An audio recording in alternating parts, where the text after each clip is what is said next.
Saudara-saudara pendengar yang kami kasihi dimanapun Anda berada, Anda kembali bersama kami dalam acara Telaga, Tegur Sapa Gembala Keluarga. Saya Gunawan Santoso dari Lembaga Bina Keluarga Kristen, dan kali ini saya bersama penginjil Sindunata Kurniawan Magister Counseling. Beliau adalah seorang konselor keluarga. Kami akan berbincang-bincang dengan Bapak Pendeta Dr. Paul Gunadi.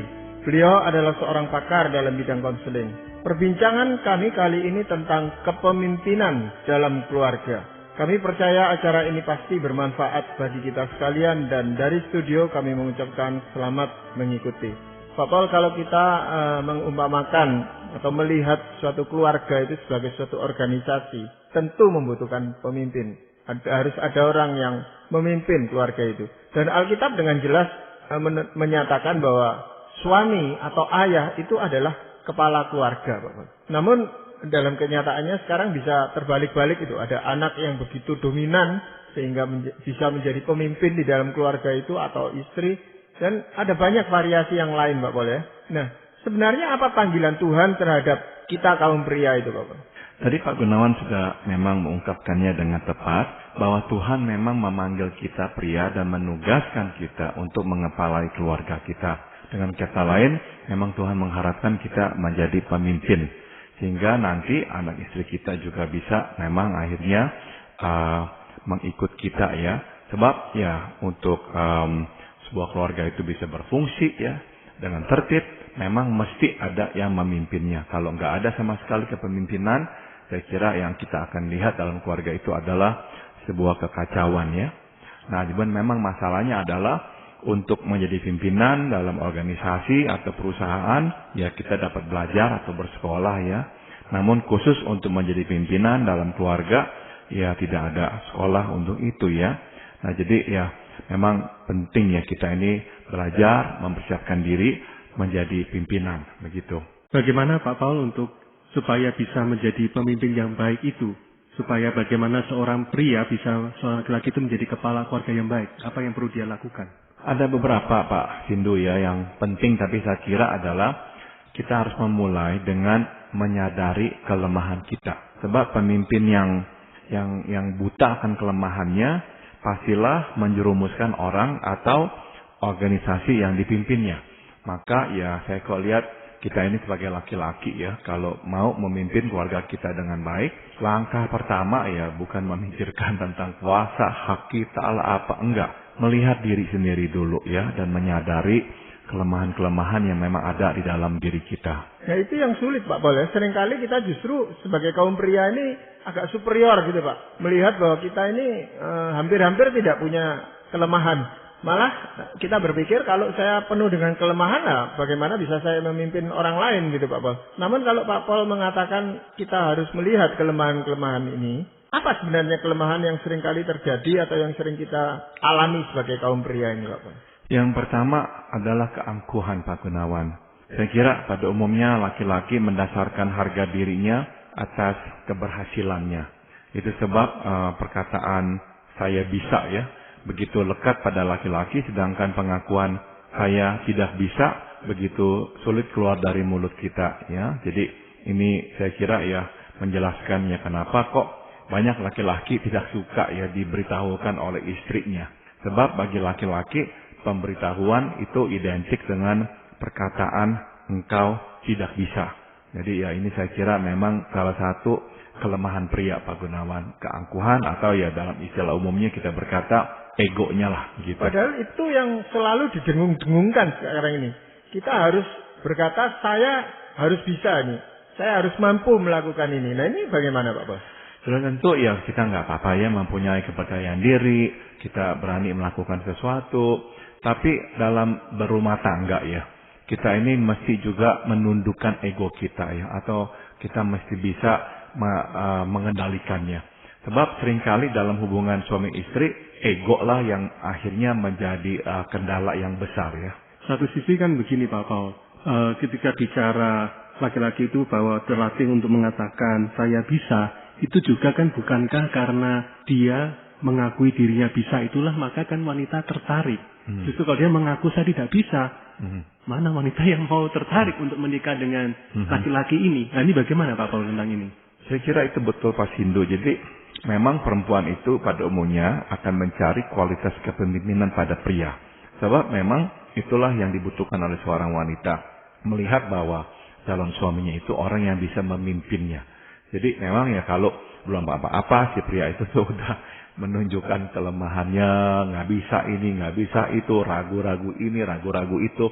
Ya si perempuan akhirnya akan berkata, ya saya nggak bisa ini mempercayakan hidup saya sepenuhnya pada suami saya.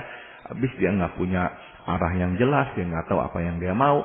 Jadi sampai titik tertentu memang kita ini sebagai pria mesti menunjukkan bahwa ya kita ini bisa lah memimpin, kita ngerti lah apa yang harus kita lakukan, kita tahu lah arah hidup kita dan sebagainya.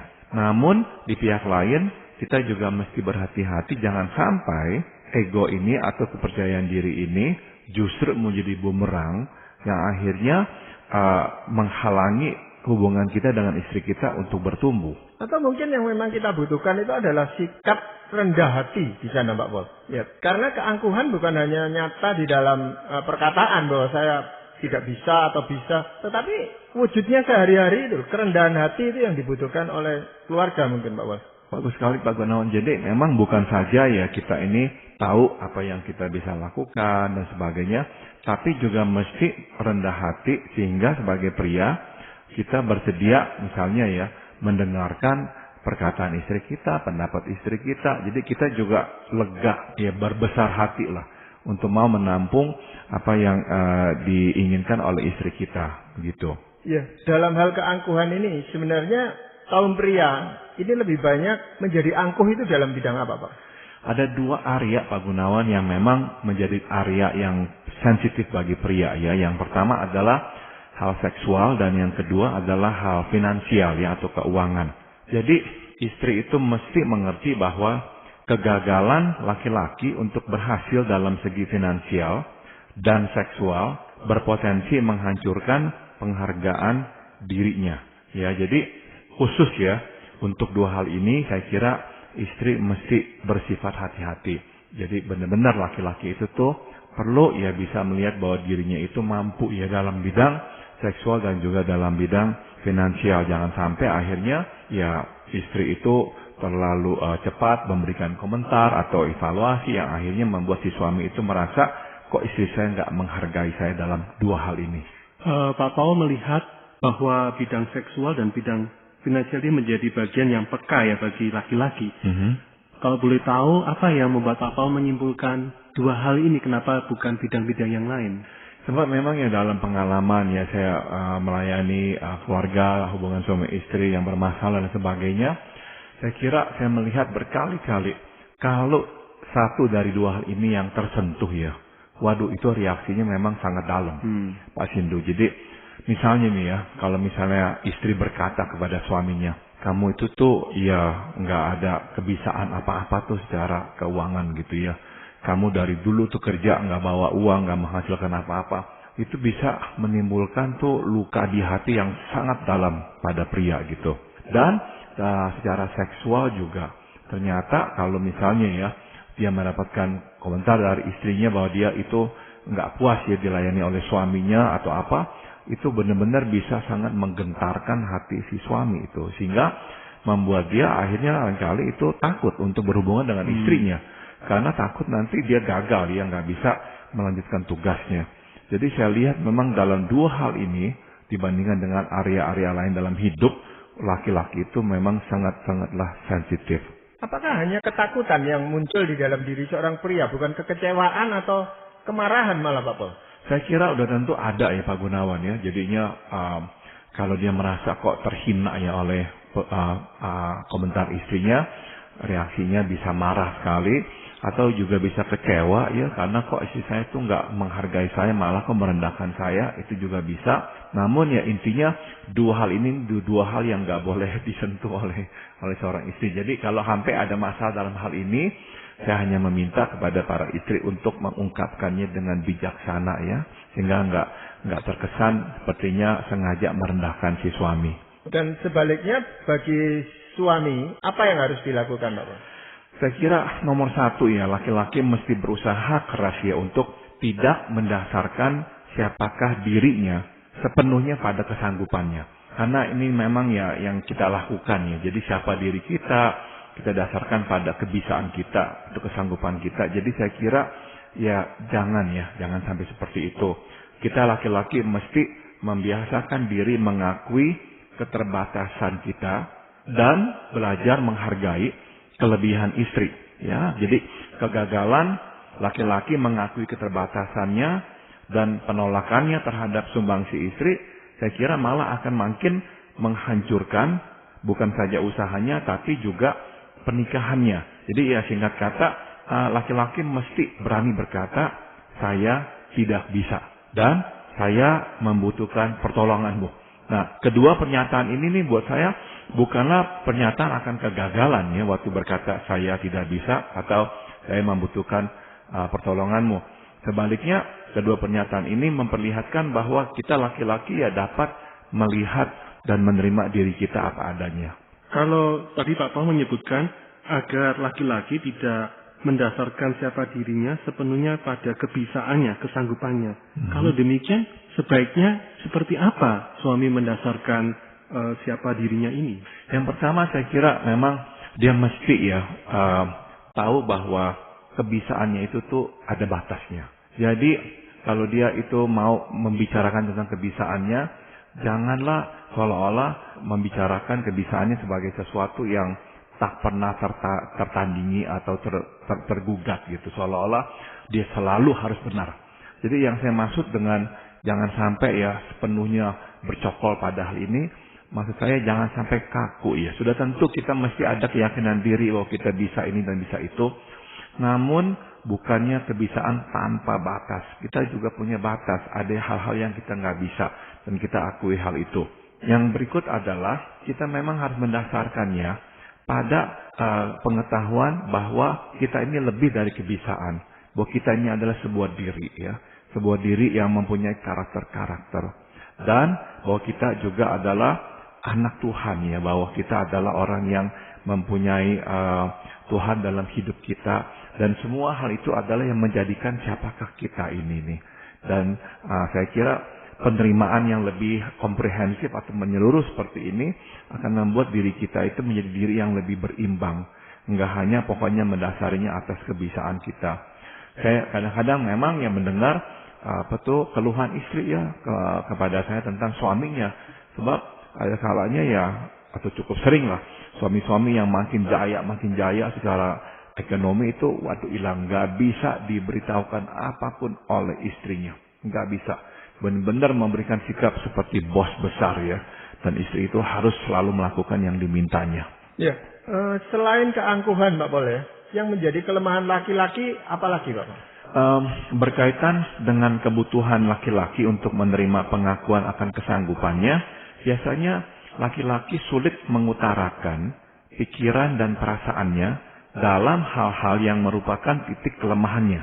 Sebagai contoh nih ya, laki-laki tidak mengalami kesukaran bercerita kepada istri tentang tantangan yang dihadapi dalam pekerjaannya. Nah, tapi ia akan menemui kesulitan bercerita tentang kegagalannya dalam pekerjaan. Jadi, daripada mengungkapkannya, ia lebih suka menyimpannya sendiri. Hingga ya akhirnya istri juga nggak tahu. Kenapa begitu? Karena dia sulit mengutarakan pikiran dan perasaannya yang dia anggap memang sebagai kelemahannya itu tuh. Susah sekali. Nah, masalahnya adalah bukan saja istri nggak tahu sehingga dia nggak bisa mendapatkan juga ya pertolongan dari si istri, tapi seringkali hal ini nih mengurangi keintiman di antara si suami dan si istri. Sebab untuk menjalin keintiman memang diperlukan keberanian untuk mengungkapkan ya pikiran kita, perasaan kita tentang hal-hal yang kita anggap sebagai titik kelemahan dalam diri kita. Tapi itu kan memang terkait dengan yang pertama tadi, kelemahan yang pertama tadi yaitu keangkuhan Pak Paul. Kita tidak mau menceritakan tentang kegagalan kita di dalam pekerjaan karena khawatir dinilai tidak mampu gitu Pak Paul. Betul, jadi memang kita ada keangkuhan, ada ego sehingga kita juga nggak mau dinilai nggak mampu oleh istri kita. Dan juga ya karena memang nggak gampang secara alamiah buat kita laki-laki itu untuk mengungkapkan perasaan-perasaan tertentu. Kita bisa ngomong tentang perasaan-perasaan yang lain ya, yang kita itu senang dan sebagainya. Tapi khusus untuk hal-hal yang berkaitan dengan kelemahan kita, seolah-olah mulut kita terkunci itu untuk bisa mengungkapkannya. Ya, saya sependapat seperti yang disampaikan Pak Paul ya. Kalau saya boleh coba merenungkan diri saya pun juga laki-laki, memang kalau mengungkapkan kelemahan itu justru kok rasanya tidak membangun diri kita sebagai laki-laki, malah melemahkan kita. Jadi kita sepertinya sudah memang tidak berdaya dalam hal tertentu. Menceritakan itu sepertinya menambah lagi beban yang berlipat ganda kepada kita sebagai laki-laki. Bagaimana Pak Paul dengan situasi ini? Saya kira iya benar ya. Jadi ada kalanya kita merasa dengan kita menceritakan tentang masalah kita itu makin merasa lemah. Ada juga laki-laki yang berkata, daripada saya menceritakan masalah saya membuat istri saya lemah dan panik dan khawatir, saya juga nggak mau. Jadi memang ada juga yang begitu.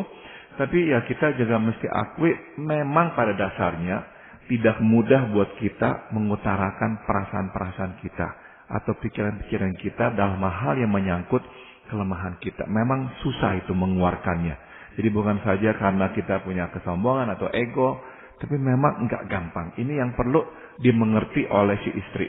Jadi bukannya suaminya itu sengaja-sengaja lah hanya karena ego saja nggak mau cerita. Ya itu ada, tapi ada faktor lain memang kesulitannya itu untuk mengutarakan perasaan dan pikirannya. Dan lalu dampaknya apa Pak?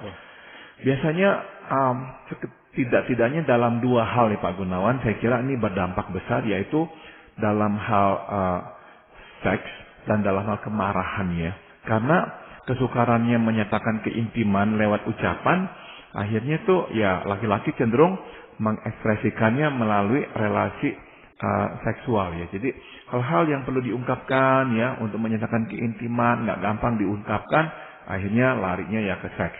Dalam hubungan seksual, laki-laki barulah dapat membiarkan dirinya terbuka tanpa perisai dan menikmati kedekatan dengan istrinya. Jadi ya ini kesempatan yang baik untuk istri menikmati keintiman dengan suami dan tidak menjauh darinya.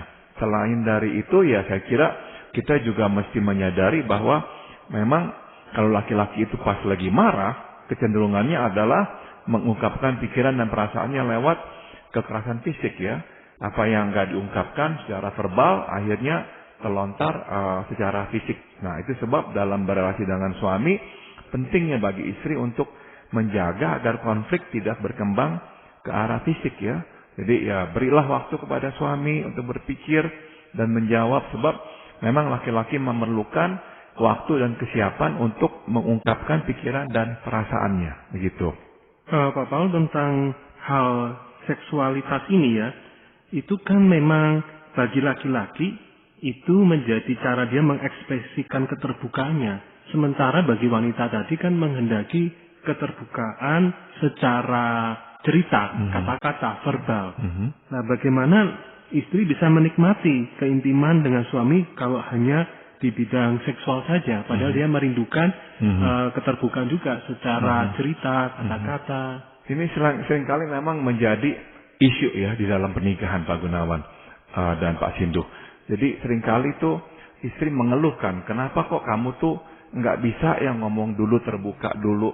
Nah kalau nggak hati-hati juga ada istri-istri yang merasa kamu kok ya hanya memakai saya lah sebagai objek ya untuk memuaskan hasrat seksualmu. Tapi memang duduk masalahnya ya susah buat laki-laki itu menyatakan lewat ucapannya, lewat cerita. Maka ya udah tentu jalan keluarnya laki-laki juga harus memaksa diri untuk bercerita. Maka ya tadi saya minta ya kita ini atau para istri ya untuk memberikan waktu dan kesiapan kepada pria. Untuk misalnya ngobrol-ngobrol hati ke hati. Sehingga laki-laki itu tuh jauh-jauh hari atau beberapa jam sebelumnya itu udah bisa memikirkan, menyiapkan diri, oh nanti istri saya sama saya mau ngobrol-ngobrol. Jadi dia mulai memikirkan apa tuh yang dia mesti bicarakan dan sebagainya. Karena memang kalau langsung ditodong dan istrinya berkata, coba dong kamu cerita sekarang. Ya mulutnya tiba-tiba terkunci, dia nggak bisa cerita apa-apa. Makanya penting bagi istri rupanya untuk menciptakan suasana yang kondusif dan mengajak memberikan rangsangan kepada si suami ini untuk berani mengungkapkan perasaannya, termasuk kelemahan-kelemahannya Pak Paul. Tanpa suasana yang kondusif itu, saya rasa kita sebagai pria tidak akan mencari perkara itu bicara gitu aja Pak Paul. Iya, apalagi kalau misalnya memang karena ingin menstimulasi percakapan, istri belum apa-apa tuh seolah-olah tuh udah mengeluh atau ya menyalahkan si suami yang kayaknya kok tertutup nggak mau cerita. Semakin merasa disalahkan sebelum berbicara, itu rasanya makin membuat si suami itu makin susah untuk berkata-kata. Berarti bagaimana istri bisa menolong dalam hal ini? Maksudnya begini, ada nggak kalimat-kalimat, perkataan-perkataan yang mungkin bisa menolong para istri untuk bisa memberi suasana yang kondusif itu, Pak Paul? Saya kira ya sebelumnya dibicarakan ya, sebelumnya duduk ngomong-ngomong, mungkin istri bisa berkata ya sebelum suaminya itu pulang, nanti malam kita ngobrol-ngobrol yuk, saya udah lama nih nggak ngobrol-ngobrol dengan kamu, ya kamu mungkin bisa pikirin apa yang terjadi minggu ini, supaya nanti kita bisa bicarakan juga ya.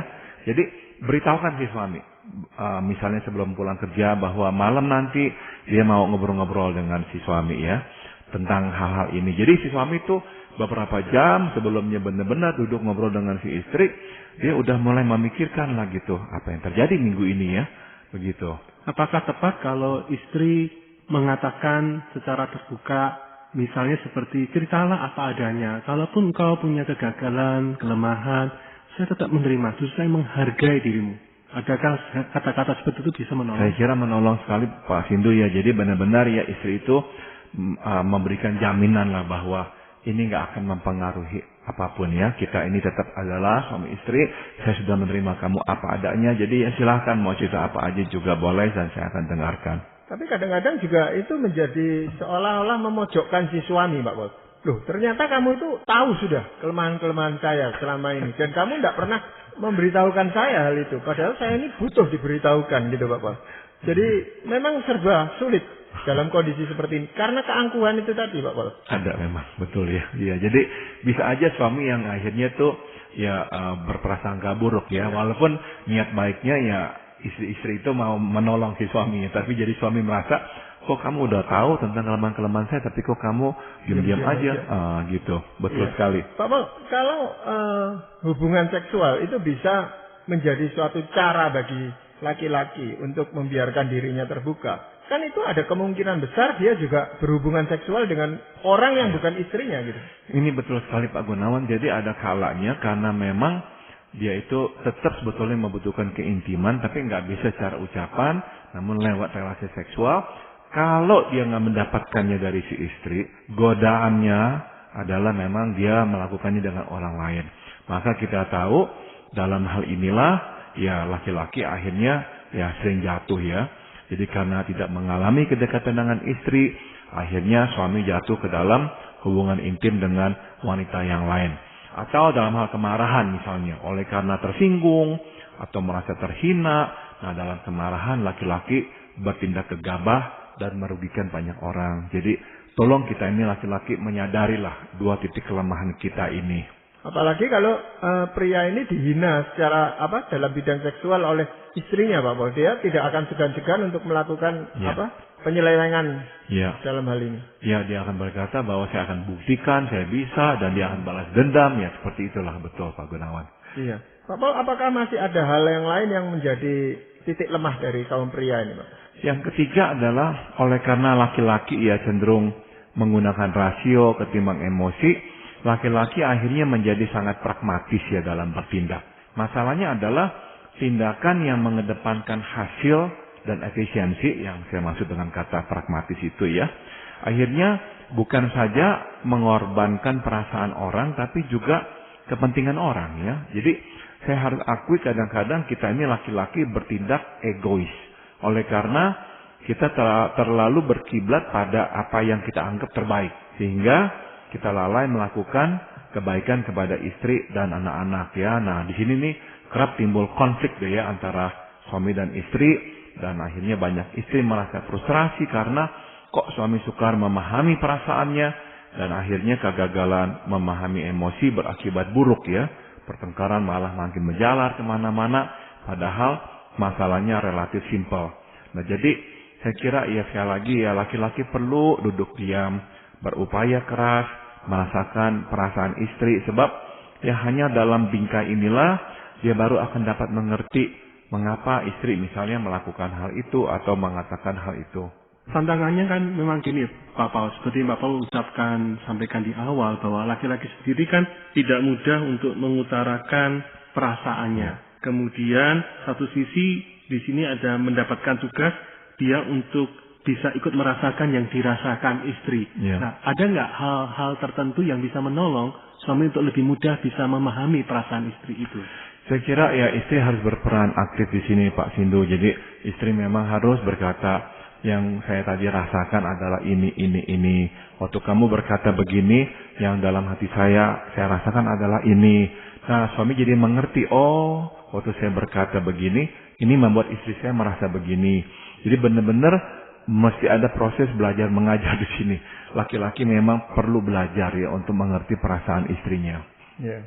Dan itu butuh waktu yang lama. Makanya membangun keintiman itu tidak terjadi sesaat gitu Pak Paul ya. Dan itu membutuhkan waktu yang cukup lama. Selain kerendahan hati, mengakui kelemahan dari pihak suami, juga belajar untuk menggunakan cara lain di dalam mengekspresikan dirinya gitu. Ya Pak Paul, rupanya masih ada bagian yang lain yang harus kita perbincangkan mengenai kepemimpinan dalam keluarga ini, tetapi karena waktu sudah mendesak seperti ini, mungkin Pak Paul ingin menyampaikan ayat firman Tuhan dan memberikan kesimpulan untuk bagian yang pertama ini. Kita sedang membicarakan tentang kepemimpinan dalam keluarga Pak Gunawan. Nah, firman Tuhan berkata ya di Efesus pasal 5 ayat 28 dan 29, demikian juga suami harus mengasihi istrinya sama seperti tubuhnya sendiri. Siapa yang mengasihi istrinya, mengasihi dirinya sendiri. Sebab tidak pernah orang membenci tubuhnya sendiri, tetapi mengasuhnya dan merawatinya, sama seperti Kristus terhadap jemaat. Kalau kita mau menjadi kepala atau pemimpin dalam keluarga, nah modalnya dan syaratnya adalah kita mesti mempunyai kasih kepada istri dan juga nantinya kepada anak-anak kita. Sebab dalam kasih dan dengan kekuatan kasihlah kita nanti memimpin keluarga kita. Baik Pak Paul, terima kasih untuk perbincangan ini dan kita akan melanjutkan perbincangan ini pada kesempatan yang akan datang. Para pendengar sekalian, kami mengucapkan banyak terima kasih Anda telah mengikuti perbincangan kami dengan Bapak Pendeta Dr. Paul Gunadi dalam acara Telaga, Tegur Sapa Gembala Keluarga. Kami baru saja berbincang-bincang tentang kepemimpinan dalam keluarga bagian yang pertama, dan kami akan melanjutkan perbincangan ini pada kesempatan yang akan datang. Bagi Anda yang berminat untuk mengetahui lebih lanjut mengenai acara ini, silakan menghubungi kami lewat surat. Alamatkan surat Anda ke Lembaga Bina Keluarga Kristen atau LBKK, Jalan Cimanuk 56, Malang. Kami juga mengundang Anda mengunjungi situs kami di www.telaga.org. Saran-saran, pertanyaan, serta tanggapan Anda sangat kami nantikan. Akhirnya dari studio kami mengucapkan terima kasih atas perhatian Anda dan sampai jumpa pada acara Telaga yang akan datang.